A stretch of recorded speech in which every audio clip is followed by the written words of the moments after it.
Okay, let's continue. So, repeat number 10. What does an energy efficient appliance do?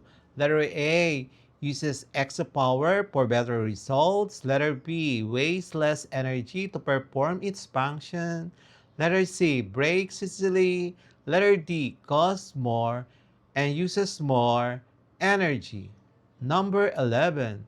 Which area is likely to consume large electricity during weekends? A. School. B. Mall. C. Factory. D. Hospital. Number 12. Which of the following best describes energy efficiency? Letter A. Using more electricity during the night. Letter B. Using electricity in a smart and effective way. Letter C. Always turning off the main power switch. Letter D. Generating electricity from fossil fuels. Number 13. What is the efficient effect? What is the effect of using energy efficient practices at home? Letter A. Increase utility bills. Letter B.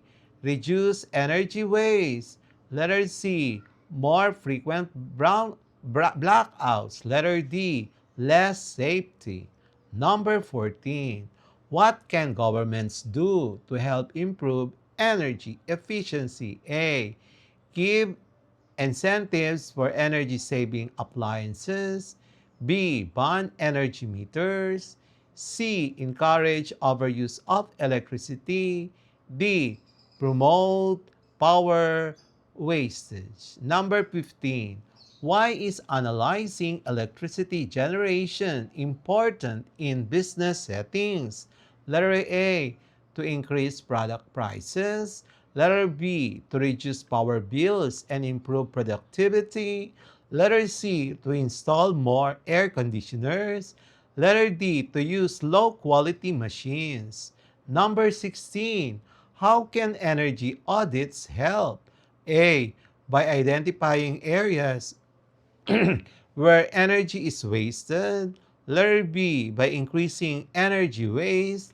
Letter C, by tracking customer data. Letter D, by turning off electricity automatically. Number 17. What is peak demand in electricity usage? Letter A, lowest level of electricity use. Letter B, average use across seasons. Letter C, time when electricity use is highest. D, total cost of electric appliances. Number 8, what is one way schools can promote energy efficiency? Letter A, letting students charge devices anytime. Letter B, encouraging students to use solar-powered gadgets. Letter C, keeping computers on overnight. Letter D, using old electric fans. Number 19, which of the following is not part of analyzing energy use? Letter A, checking when energy is used. B, studying electricity bills. C, ignoring patterns. D, monitoring appliances energy consumption.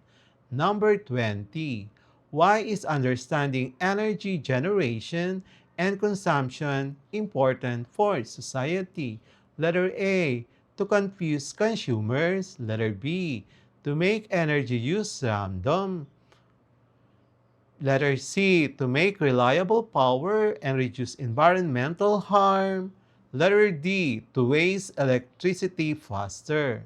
Answer key for lesson number 50. Please proceed to lesson 51. Answer key for lesson 9, understanding energy efficiency practices.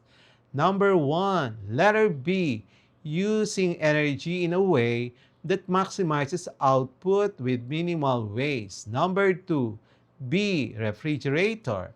Number 3, B, to minimize environmental impact and save resources. Number 4, B, unplugging devices when not in use. Number 5, LED bulb. Number 6, C, longer appliance lifespan. Number 7, B, Energy used by appliances even when turned off but still plugged in. Number 8, B, washing machine. Number 9, comparing the cooling capacity of air conditioners to energy use. Number 10, C, coal. Number 11, B, aircon at 25 degrees centigrade. Number 12, A, ironing clothes in batches. Number 13, C, leaving gadgets on standby.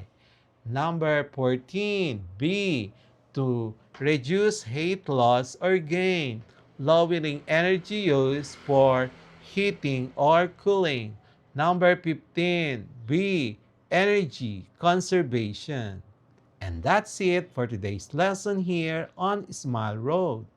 If you learned something new today, don't forget to hit that like button and share this video with your classmates. And make sure to subscribe and tap the notification bell so you'll be the first to know when a new lesson drops.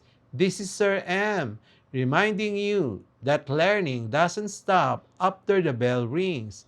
Keep asking, keep exploring, and always walk the road of knowledge with a smile.